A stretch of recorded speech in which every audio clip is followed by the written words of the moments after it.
স্ত্রীর পরকীয়ার কথা শুনে স্বামীর আত্মহননের পথ বেছে নেওয়া কতটা যৌক্তিক?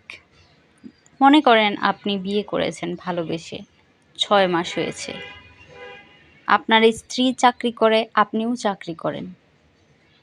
আপনার স্ত্রী আপনাকে ভালোবাসে বলেই তো বিয়েটা করেছে, আর আপনিও তো তাকে ভালোবাসেন।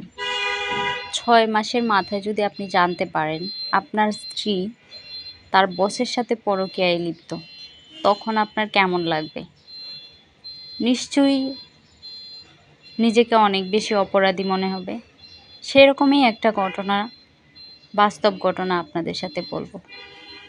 আমি আগে যে বাসায় থাকতাম ওই বাসার সামনেই এই ঘটনাটা ঘটেছিল, আরেকটা বাসায়। তো দেখেছি ছেলেটা মেয়েটাকে কতটা ভালোবাসে, কতটা আগলে রাখতে চেয়েছিল। এসব কিছু জানার পরেও ছেলেটা চেয়েছিল মেয়েটার সাথে সম্পর্ক টিকিয়ে রাখার, কিন্তু মেয়ে ঝগড়া করে বাপের বাড়ি চলে যায়।